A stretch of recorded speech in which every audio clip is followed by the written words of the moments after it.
When Alara Lynn regained consciousness, the first thing she heard was the joyous, yet piercing sound of a wedding march. Her eyes flew open, and the sight before her struck her like a bolt of lightning. The lavishly decorated church, the rows of seated guests, and the man standing at the end of the red carpet in a sharp, tailored suit. Her husband. No, to be precise, he was the heartless man who had driven her to ruin in her past life, Ethan Shin. And beside him, clinging to his arm with a radiant smile, was Sophie Sue, the woman who had schemed against her time and time again, stealing everything that was once hers. Alara looked down at herself. She was in a plain white dress, standing awkwardly in a corner of the church, drawing curious and scornful glances from the guests. A wave of boundless hatred and indignation surged within her. In her past life, she had given Ethan everything, helping him rise from an unknown designer to a titan of the fashion industry, and in return, he betrayed her with Sophie, framed her for crimes she didn't commit, and left her reputation in tatters,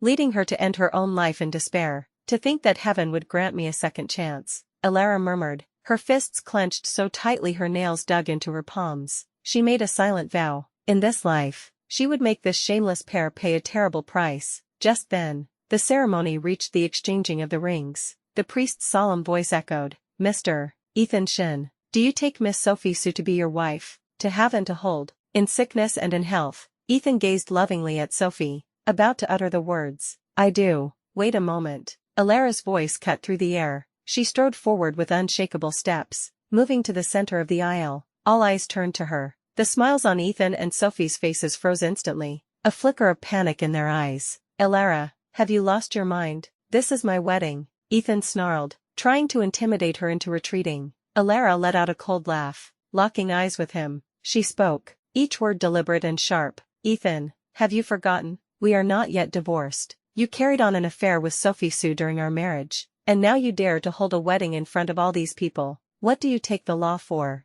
Do you think everyone here is blind?" Her words sent a shockwave through the church. Guests began whispering amongst themselves, their gazes on Ethan and Sophie now filled with doubt and contempt. Sophie's face turned pale. She clutched Ethan's arm, her voice trembling. "Ethan, she's lying. Don't listen to her." Ethan struggled to maintain his composure. "Alara, don't you stand there and spout such venomous lies. We divorced a long time ago." Alara pulled a document from her purse and held it high. "This is a forged divorce agreement. The signature on it is not mine. It seems there are no depths you won't sink to be with Sophie." Ethan's face drained of color. He never imagined she would have this proof. He lunged for the document, but Alara deftly sidestepped him. She handed the paper to a man beside her who looked like a lawyer. "Mr. Davis, please secure this evidence. I am suing Ethan Shin for forgery, adultery, and I am suing Sophie Sue for home wrecking." Mr. Davis nodded, carefully putting the document away. Seeing this, Ethan's composure shattered into rage. "Alara, don't you dare push me. Do you think this is how you'll get your revenge? You're a failure.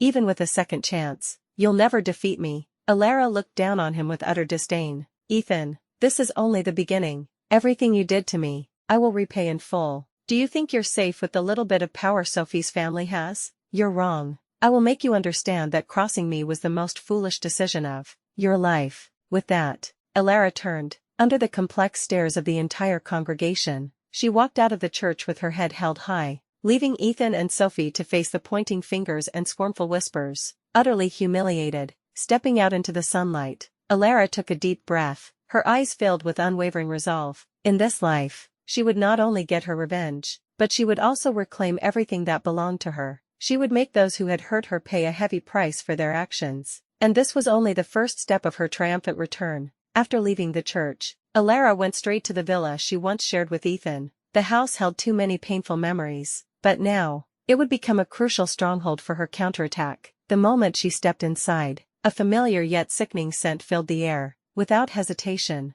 Alara walked to Ethan's study. She knew it was where he kept his dirty business secrets, powerful weapons for her path to revenge. After a brief search, she found a hidden compartment in his desk. Inside was a file detailing Ethan's collusion with shady suppliers, using substandard materials to reap huge profits. A glint of triumph flashed in her eyes as she carefully secured the documents. Just then, she heard the sound of a car pulling up outside. She knew Ethan was back. Unfazed, she calmly sat on the living room sofa, waiting. Ethan burst through the door, his eyes blazing with fury when he saw her. "Alara, what the hell do you want?" You humiliated me at the wedding. Do you think that's the end of it? Alara slowly looked up. Ethan, that was just the appetizer. Did you really think you could hide your dirty dealings forever? I have proof of your commercial fraud. The moment I release this, everything you painstakingly built in the fashion world will turn to dust. Ethan's face turned ashen. He couldn't believe she had found his leverage so quickly, but he soon regained his composure, sneering. Alara, do you think a few documents can take me down? You have no idea about the connections and resources I have. If you dare make a move, I guarantee you'll die a worse death than last time. Alara stood up and walked toward him, staring directly into his eyes. Ethan, do you still think I'm the same weak woman you bullied in our past life? Do you think your connections will still be there for you when your name is mud? Don't be so naive. This time, I won't give you another chance. Ethan reached for her arm, but she dodged him nimbly. Stepping back, she took out her phone. I've already contacted the media. In 1 hour, this evidence will be public. Get ready to have your reputation destroyed. Panic seized Ethan. He lunged at her, trying to snatch the phone. The two struggled, and though Alara was at a disadvantage, she protected her phone with all her might. As the standoff reached a stalemate, the doorbell suddenly rang. Both of them froze. Ethan used Alara's moment of distraction to shove her to the ground, and rushed to the door. Alara scrambled to her feet and followed. Standing at the door was an elegant middle-aged woman. She frowned at the scene inside. Ethan, what is going on? Seeing the woman, Ethan's expression immediately changed to one of a wronged victim. Mom, it's Alara. She's gone insane. She's trying to ruin me. The woman was his mother. Alara's former mother-in-law, Vivian Shin. Vivian's gaze fell on Alara. Her eyes filled with disgust. Alara, haven't you caused enough trouble? It's over between you and Ethan. Why must you keep harassing him? Alara laughed coldly. Mrs. Shin. Over. It was Ethan and Sophie who had an affair and tried to kick me to the curb. I'm just taking back what is rightfully mine. Today, I'll let you see what kind of man your son truly is. Ignoring their protests, Alara showed Vivian the evidence on her phone. Vivian's face turned ghastly pale as she read. She looked at Ethan in disbelief. Ethan, is this all true? How could you do such a thing? Ethan dropped to his knees and hugged his mother's legs. Mom, I had no choice. The fashion industry is so competitive. I just wanted to expand the company quickly. I promise, I'll never do it again. Vivian shoved him away, her voice laced with disappointment. You have let me down completely. You brought shame upon the Shin family name. A flicker of satisfaction rose in Alara's heart. Mrs. Shin, you always favored him. Always thought I wasn't good enough for him. Now look at the son you were so proud of. Today, I will not let him off easy. Vivian looked at Alara, a hint of pleading in her eyes. Alara, for the sake of the marriage you once had, can you please let him go this one time? The Shin family can compensate you, whatever you want. Alara shook her head firmly. Mrs. Shin, I don't want compensation. I want Ethan to pay the price for his actions. This is what he deserves. With that, Alara ignored them and walked out of the villa. An hour later, news of Ethan's commercial fraud scandal erupted, spreading like wildfire. His company's stock plummeted, and partners began terminating their contracts one after another. Ethan was facing a crisis of unprecedented scale, and for Alara, her road to revenge had only just begun. With Ethan at the center of a media firestorm, the fashion world was in an uproar, denouncing him. Alara watched the news with a sense of grim satisfaction, but she knew Ethan wouldn't give up easily. Sophie's family was still a potential ally for him, so she couldn't afford to let her guard down. She reached out to old friends in the industry, but most, fearing Ethan and the Su family, kept their distance. Only her former assistant, Chloe, stood firmly by her side. Alara, I believe in you, Chloe said, squeezing her hand with trust-filled eyes. Back at the company, I always knew you were truly passionate about fashion, not like Ethan and Sophie who only cared about profit. Deeply moved, Alara patted her hand. Thank you, Chloe. With you here, I feel more confident than ever. Let's work together, build a new name for ourselves, and make sure Ethan and Sophie can never recover. The two began preparing to launch a new design studio. Alara's exceptional talent and keen eye for trends allowed her to quickly produce a series of stunning sketches. Chloe,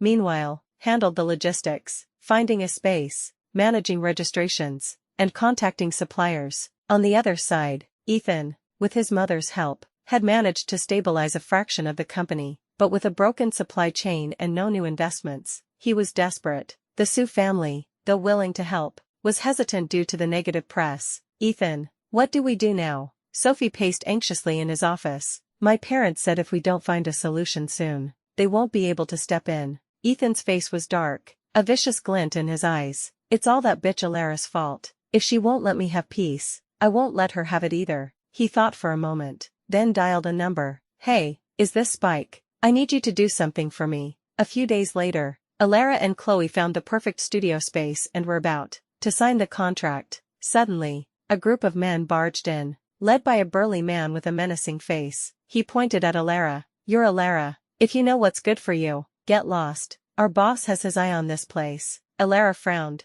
remaining calm. Who is your boss? We've already negotiated for this space and are finalizing the paperwork. The man sneered. I don't care about your paperwork. My boss has ways to make sure you never get this place. So stop wasting my time, or things will get ugly. Alara knew instantly that Ethan was behind this. She met the man's gaze without flinching. This is extortion, and I'm not afraid of you. If you have the guts, have your boss come talk to me himself. Enraged, the man waved his hand, and his goons surrounded her. Just as the situation was about to explode, a sharp voice boomed. What do you think you're doing? Causing trouble in broad daylight. Everyone turned to see a tall, handsome man with a stern expression striding towards them. It was her old university classmate, Leo Liu, now a successful businessman himself. He had been passing by and saw her in trouble. Leo, what are you doing here? Alara asked, both surprised and relieved. Leo gave her a reassuring look, then turned to the troublemakers. I'm a partner in the development company for this entire district. Who here dares to cause trouble? Hearing this,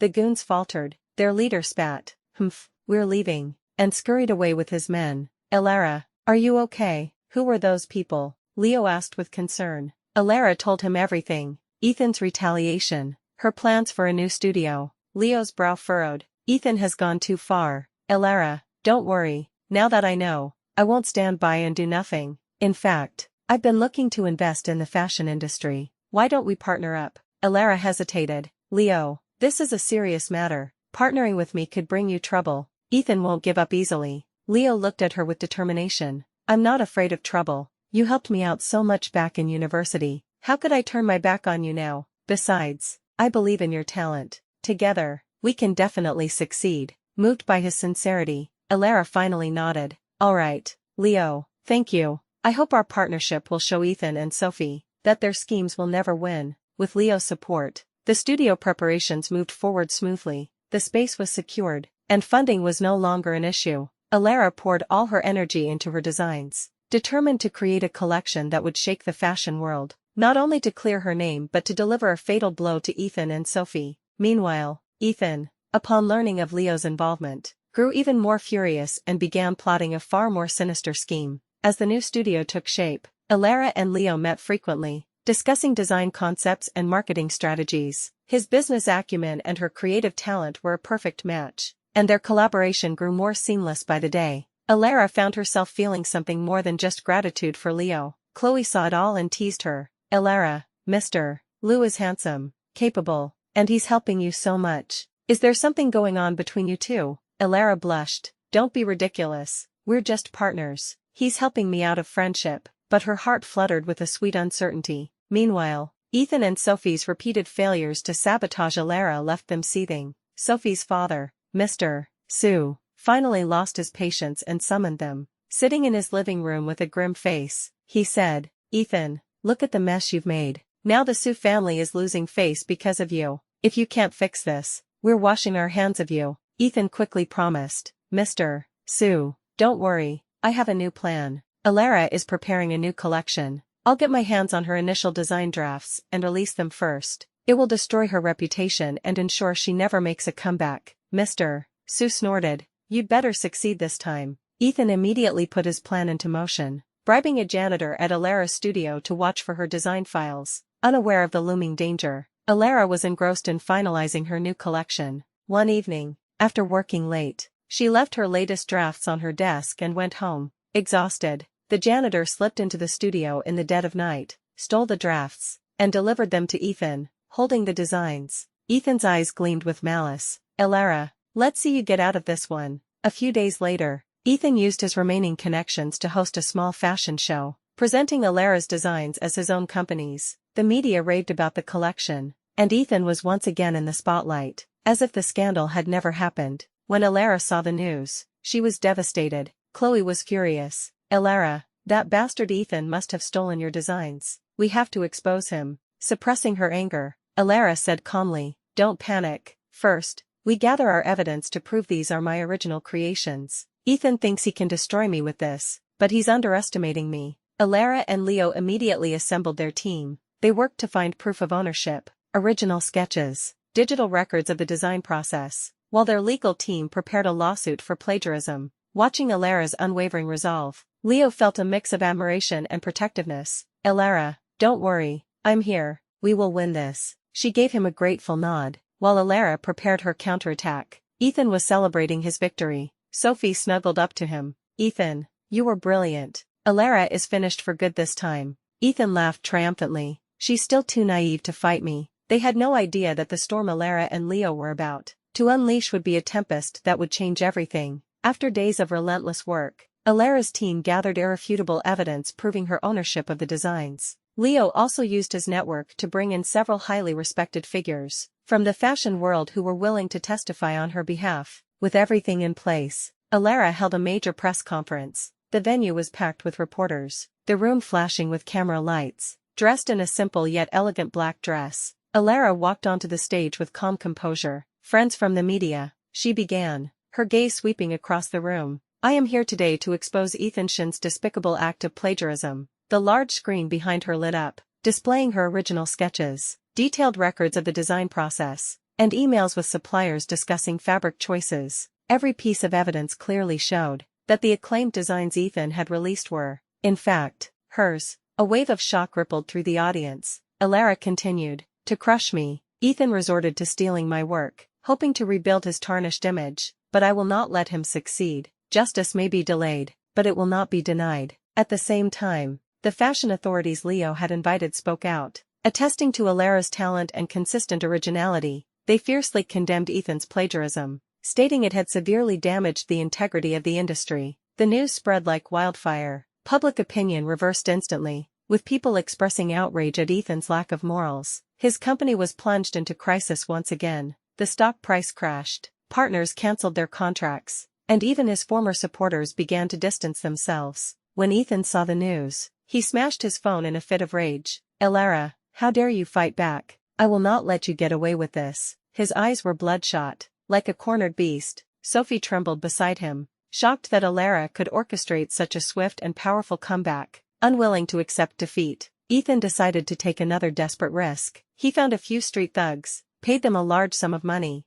and ordered them to attack Alluring, hoping to put her in a hospital for months. The thugs ambushed Alluring on her way home from the studio. As she walked down a dimly lit street, dark figures emerged from the shadows and surrounded her. "Who are you? What do you want?" Alluring asked, her heart pounding with a sense of dread. The lead thug sneered. "Alluring, someone paid us to teach you a lesson. Cooperate, and you might save yourself some pain." He waved his hand, and the thugs closed in. Alluring fought back fiercely, but she was outnumbered and quickly overwhelmed. Just as despair set in, she heard a furious shout. "What are you doing? Stop." It was Leo, worried that she was working so late. He had driven to the studio to check on her and stumbled upon the scene. Leo charged forward without hesitation, fighting off the thugs. Though he was a skilled fighter, he was also outnumbered and soon began to take blows. Both he and Alluring were injured in the brawl. At the critical moment, the sound of police sirens grew closer. The thugs panicked and fled. A nearby patrol car had heard the commotion.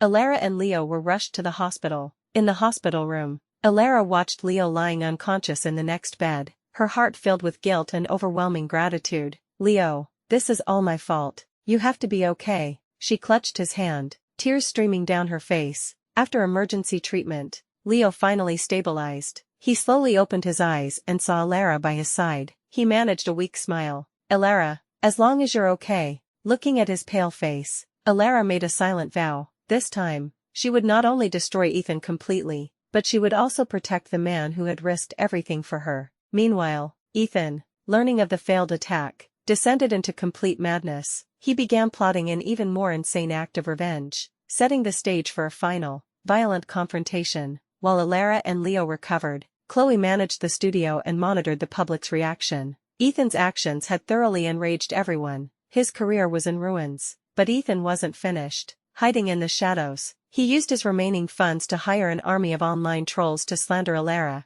spreading fake news and conspiracy theories to confuse the public. For a time, headlines like "Allara faked plagiarism scandal for publicity" and "Mysterious backer manipulating fashion world for Allara" began to appear. Some people fell for the lies, and the studio was bombarded with hate mail and abusive calls. Allara knew she couldn't let Ethan's scheme work. "Chloe, we need to act," Allara said calmly. "Contact our PR team. Prepare a detailed statement that lays out the entire truth again, including all of Ethan's past crimes. Get all our evidence ready to release." Leo added, "I'll use my contacts to get reputable media outlets to expose Ethan's troll farm. We can't let him control the narrative." Their counter strategy worked. The clear, evidence-backed statement, combined with exposés from trusted news sources, swung public opinion back to Allara's side. People realized it was Ethan's desperate, final gambit, and their disgust for him intensified. Seeing his plan fail yet again, Ethan completely lost his mind. He decided to take matters into his own hands. Armed with a dagger, he snuck into the hospital where Allara and Leo were recovering, a crazed light in his eyes. At that moment, Allara was alone in the hallway, on the phone with the studio. Ethan crept up behind her, just as he raised the dagger to strike. Leo emerged from his room. "Allara, look out," Leo yelled, throwing himself at Ethan without a second thought. The impact sent Ethan stumbling, the dagger clattering to the floor. Leo pounced, tackling him to the ground. Shaken, Allara slammed the emergency call button on the wall. Hospital security and staff rushed to the scene and subdued the struggling Ethan. Pinned to the floor, he stared at them with pure hatred. "Don't think you've won. I'll never let you go. Even if I die, I'm taking you with me." The police arrived and took Ethan away. Watching him being led off in handcuffs, Allara and Leo felt a complex mix of emotions. The long, exhausting battle of revenge and survival finally seemed to be over. The incident brought Allara and Leo closer than ever. After they were discharged, they poured their hearts into the studio. Allara's genius flourished, and their collections took the fashion world by storm, winning numerous awards. Ethan was sentenced to prison for his long list of crimes, from commercial fraud to attempted murder. The Sue family, tainted by his scandal, saw their reputation and business decline. Standing at her studio's floor-to-ceiling window, Allara looked out at the bustling city, her heart full. She had reclaimed her life, found true love, and her new beginning was just unfolding. With their studio firmly established, Allara and Leo set their sights on global expansion. Leo's business acumen identified the immense potential of overseas markets, while Allara was eager to see her designs shine on the international stage. They began traveling the world, attending fashion expos and networking. At Paris Fashion Week, Allara's collection was a sensation, its unique fusion of Eastern aesthetics and Western modernism captivating buyers and critics alike. "Allara, your designs are a masterpiece," an influential buyer from New York told her. "They will be a massive hit in Europe and the States." Seizing the opportunity, they forged partnerships with renowned international brands. To manage their explosive growth, they opened offices in New York, Paris, and Milan, building a world-class international team.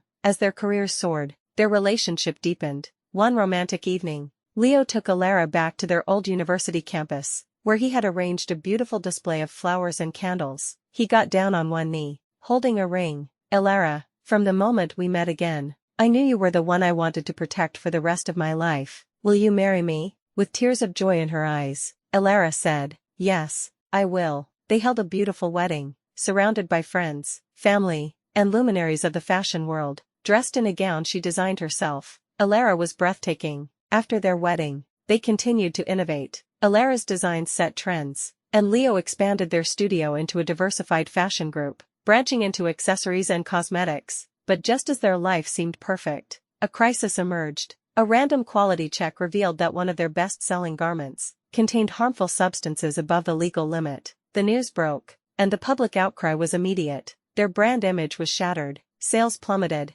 and partners began to withdraw. They immediately launched an internal investigation and discovered that a newly acquired factory had secretly switched to a cheaper, substandard supplier to cut costs. Facing this disaster, Allara and Leo did not hide. They held a press conference, offering a sincere apology to the public. They announced a full recall of the faulty products and detailed their plan for reform, including stricter supply chain oversight and a new quality control system. "We know we have broken your trust," Allara said firmly at the press conference. We will take full responsibility and work to earn it back with our actions. Despite their swift response, the damage was immense. Alluring and Leo knew this was another great challenge they had to overcome, to save their brand and their dream. Whether they could write another legendary chapter in their story was uncertain, but the resolve in their eyes showed they were ready for the fight. Alluring and Leo embarked on the arduous journey of rebuilding their brand. Alluring personally oversaw the production line, meticulously checking every step from raw material selection to final stitching. She and her team worked around the clock to redesign their entire product line, aiming to win back their customers with unparalleled quality. Leo, meanwhile, led the PR team in a campaign of transparency and goodwill. They organized charity events and made donations to environmental causes, attempting to reshape the brand's public image. He invited influential fashion editors and bloggers to tour their revamped production facilities, hoping their honest accounts would convey the brand's commitment to change. But rebuilding trust was a monumental task. Sales remained low, and the company faced immense financial pressure. Through it all, Alluring and Leo supported each other. "Leo, I know we can get through this if we just keep going," Alluring said, her eyes burning with determination. "This brand is our dream. We can't let it die." Leo held her hand tightly. "You're right. We'll face whatever comes, together." Just when the pressure felt unbearable, a turning point arrived. The director of a renowned international environmental organization, impressed by their recent charitable efforts, contacted them. He proposed a collaboration to launch a series of eco-friendly fashion products for a brand on the brink. It was a lifeline. They poured everything they had into the opportunity, with sustainability as the core concept. Alluring used natural, biodegradable materials, brilliantly weaving environmental themes into her designs. Each piece was not only beautiful but also carried a powerful message. Leo Co. planned a global promotional tour with the organization, leveraging their international influence. Their eco-fashion shows in major cities around the world drew massive attention. The collection was a phenomenal success. Consumers, moved by the brand's sincerity and innovation, flocked to support them. The brand's reputation began to recover, and sales steadily climbed. Building on this momentum, Alluring and Leo continued to launch new collections that resonated with a socially conscious audience. After years of hard work, they had not only survived the crisis but had solidified their brand's position as a global leader in sustainable fashion. Looking at their thriving company, Alluring and Leo felt a deep sense of accomplishment. They knew their journey had been forged in fire, but the hardships had only made their business stronger and their love deeper. With a shared passion and a sense of responsibility, they were ready to continue writing their own legend in the world of fashion.